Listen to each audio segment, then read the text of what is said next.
Hello everyone. I'm very happy to be with you today.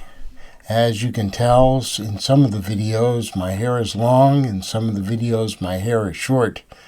This is taken after I've been vaccinated, so my hair is short, having been able to go get my hair cut finally. So we're coming out of the pandemic, hopefully. Today I'm going to be talking with you about how and why cognitive behavioral therapy works.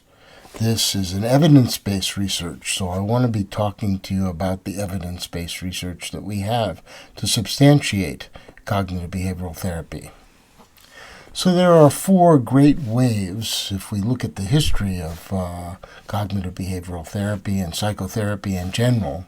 The first wave is called psychoanalysis. The second is called behaviorism, and that would include both behaviorism that has to do with classical conditioning and also operant conditioning, which I'll discuss later. And then there's cognitive behavioral therapy, and then there are mindfulness-based therapies, including dialectical behavior therapy, acceptance and commitment therapy, and mindfulness-based cognitive therapy. Psychoanalysis and behavior therapy both started around the same time, at the turn of the 20th century. It was an interesting time. Even in science, Albert Einstein had his miracle year in 1905, where he published 4 great articles on relativity.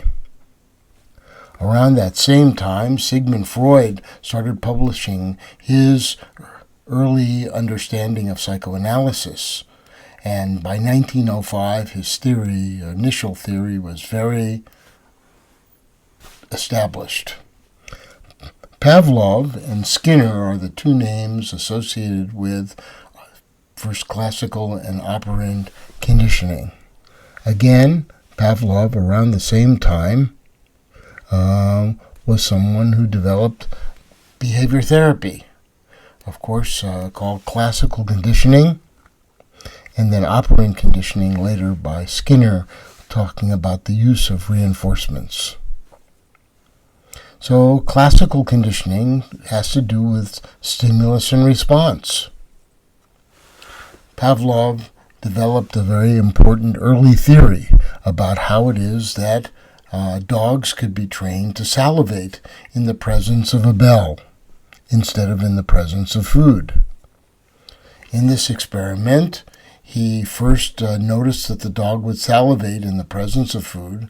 This is called the unconditioned stimulus. And then a bell is paired with the presentation of the food. The bell doesn't mean anything by itself. It's a neutral stimulus. But when it's paired with the unconditioned stimulus, then the food is not presented, only the bell. The bell is a conditioned stimulus. And then the dog salivates in the presence of the bell. This is the conditioned response. Very famous. This is actually a picture of Pavlov's lab in Russia. And here it is translated for you. B.F. Skinner, Boris Frederick Skinner. Very important in terms of understanding reinforcement and response. Skinner's operant conditioning emphasized the relationship between anticipated reinforcers and behaviors. And there are basically 5 kinds of reinforcements: positive reinforcement, extinction, negative reinforcement, and then rewards and punishments. Rewards and punishments are not technically considered reinforcers, because they are not designed to change future behavior, as we will see. Positive reinforcement is anything that happens in conjunction with an action that tends to increase the frequency and intensity of that act. For example, complimenting a behavior as it's happening. Extinction is the opposite. It's anything that happens in conjunction with an action that tends to decrease the frequency and intensity of the action. For example, ignoring a behavior as it's happening, a behavior that you would like to see go extinct. Negative reinforcement is a little bit more complicated. It's the presentation of a negative reinforcer to decrease or stop a behavior. For example, threatening to take away privileges if a person's behavior doesn't change. So it gives the person an opportunity in the presentation of the negative reinforcer to change the behavior. It's not a punisher until you actually take away the privilege or what it is the person would want. We say in cognitive behavioral therapy that positive reinforcement and extinction are the two most powerful and most helpful methods of reinforcement. A punishment is the presentation of a punisher to take away something wanted or give something that's unwanted. For example, timeout or putting someone in jail. A reward is the presentation of something that a person would want, or taking away something that a person doesn't want after the action has been completed again. Ice cream after the garage is cleaned. So again, note that rewards and punishments are not technically reinforcers because they're not designed to change a future behavior. If I give a student a grade in a class, it's what they earned, it's their reward or punishment. It's not designed to change their future behavior in another class. Aaron T. Beck is the father of cognitive therapy. The T stands for Tim. He's usually referred to as Tim Beck. So starting in the mid-1950s, Beck conducted research in psychoanalytic theories of depression, but when these were disconfirmed, he developed a different theoretical approach that he labeled cognitive therapy. So we can say that Beck's contribution is somewhat equal to Freud. So just as Freud was to the 20th century, Beck will probably be that to the 21st century, because Freud brought mental illness treatment out of the Dark Ages, where people were put in prison. Beck brought mental illness treatment into the more scientific era of evidence-based, step-by-step protocols. By this we mean a person who has a particular disorder gets a certain protocol. One of the difficulties that we note about treatment of mental illness is it's not standardized as it is for the treatment of physical illness. If you break your leg in Idaho or you break your leg in Vermont, you're going to get pretty much the same treatment wherever you go. They're going to take an x-ray, they're going to set the bone, and then they're going to put you in a cast. But in the treatment of depression, for example, you can go to one clinic on one side of the street and get one kind of treatment, and then go to the other side of the street and get a completely different type of treatment at this time. And in the early 21st century, as we've had it for the last 100 years or so, because there really hasn't been a standardization. Plus, in cognitive behavioral therapy, it is standardized. We do the same kind of treatment. We customize it for each patient. But the treatment for depression is different than the treatment for anxiety disorders. And even within anxiety disorders, the treatment for phobias, for OCD, for PTSD, and for generalized anxiety disorders are very different. So we don't treat them all the same by any means. Cognitive behavioral therapy is based on the unification of behavior therapy and cognitive therapy. Cognitive therapy adds the component of how our thinking affects our emotions and our behavior. Cognitive therapy emphasizes that we use these specific protocols that have been found through research to be effective in the treatment of depression and anxiety and even in personality disorders. We have a picture of Tim Beck here and Christine Podesky, who I did training with in the 1990s, who's the author of the book Mind Over Mood that I'll show you in a bit. I want to switch over now to the research of Kendall and others on depression and thought change. What is considered a technically significant decrease in emotions? Do we need to see a complete eradication of an emotional response for cognitive restructuring to work? How much emotional change is reinforcing to see ongoing changes in behavior? These are questions that Kendall and others were asking. We can use as a reference point Tim Beck's work on emotional valence, namely the quality and quantity of a thought feeling. In order to answer these questions, we can look at different types of emotional valence which accompany thoughts. We can divide our thinking, feeling, valence into three types of emotional charge: positive thoughts and feelings, neutral thoughts and feelings, and negative thoughts and feelings. In the form of a Venn diagram, you can see positive, I like Mary; neutral, I don't know Mary; and negative, I can't stand Mary. So Kendall did research that discovered in 1989 and then duplicated in 92 that depressed and non-depressed subjects had approximately the same number of positive thoughts, but the depressed patients had significantly more negative thoughts. The ratio of positive to negative thoughts in the depressed group was approximately 50-50. However, the ratio of positive to negative thoughts in the non-depressed group was 62% to 38%, even more precisely about 61.8% positive. It appears as though in depression, many of the neutral thoughts we have are converted to negative thoughts. Kendall was so surprised he duplicated the study with different groups and found identical results. So let's look at some Venn diagrams to make this point.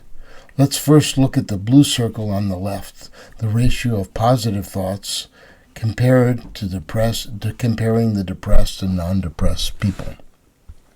So here we have the depressed person, and now we have the non-depressed person. Look at the blue circle. Depressed, not depressed. Now let's focus on the Venn diagrams. On the black circle on the right, the ratio of negative thoughts comparing the depressed and the non-depressed people. Here is depressed. Here is not depressed. Here is depressed. Here is not depressed. Let's focus on the Venn diagrams now. The gray circle in the center, the ratio of neutral thoughts comparing depressed and not depressed. This is depressed. This is not depressed. This is depressed. This is not depressed.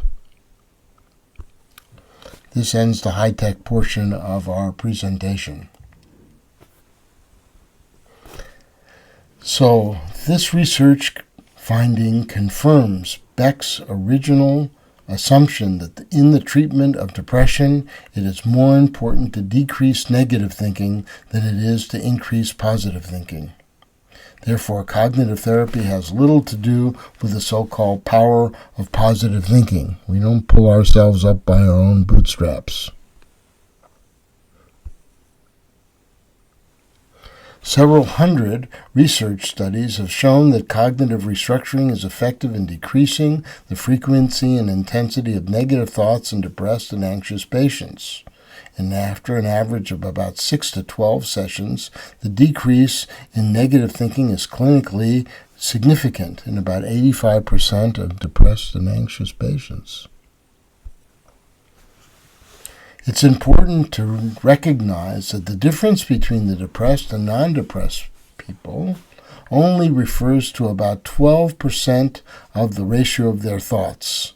The difference between having 50% negative thoughts and 38% negative thoughts.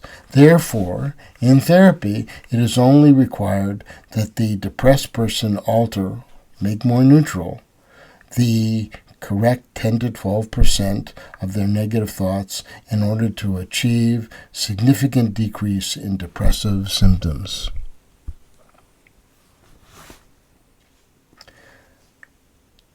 Again, the ratio of positive to negative thoughts in the depressed group, approximately 50-50. The ratio of the positive to negative thoughts in the non-depressed group was approximately 62 to 38%. This triggered something in Kendall's memory, that this number, 61.8%, is exactly the ratio expressed by the Fibonacci sequence. It appears as though in depression, many of the neutral thoughts which we have are converted to negative thoughts. Kendall was so surprised by this correspondence to the Fibonacci sequence that he duplicated the study with different groups and found identical results. So, who is this Fibonacci person? Well, he was the greatest mathematician of the Middle Ages. In addition, he was the person who started using Hindu Arabic numbers instead of Roman numerals, for which we're very grateful in case we have to do long division by hand. But Fibonacci also liked to play with numbers, and he came up with different sequences. He's best known for what's now called the Fibonacci sequence, where he would add one number to the number that comes before it, creating the sequence of 0, and then 0 plus 1 is 1, 1 plus 1 is 2, 2 plus 1 is 3, 3 plus 2 is 5, etc., on into infinity. So the Fibonacci sequence numbers are 0, 1, 1, 2, 3, 5, 8, 13, 21, 34, and you can see how 13 and 21 make 34. This must be Fibonacci's house. So what's the big deal? So it turns out that if you divide one number in the Fibonacci sequence into the number just before it in the sequence, you get a ratio. This ratio of the smaller number divided by the larger number approaches 0.618. And then if you do it the other way and you divide the larger number by the smaller number, you get, as the numbers get bigger and bigger, 1.618. The other part of the big deal in the sequence is that it's naturally occurring. It's everywhere. It's in all forms of naturally occurring phenomenon. It's called phi, and in some ways it's more interesting than pi. The ratio is found to occur in nature in phylotactic stems, palm tree trunks, pine cones, artichokes, pineapples, sunflower seed head, nautilus shells, ram's horn, seahorse tails, ocean waves, and galactic spirals. The proportion of the architectural golden rectangle and the proportions of the body, the face, the hand, all are consistent with this ratio.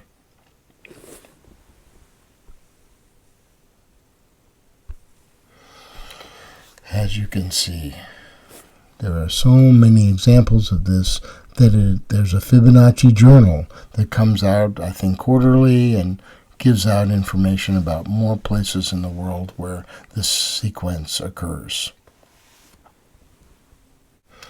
Now, the next great wave, we can call the fifth wave, is going to be a wave that incorporates neuroscience and cognitive therapy to combine with each other.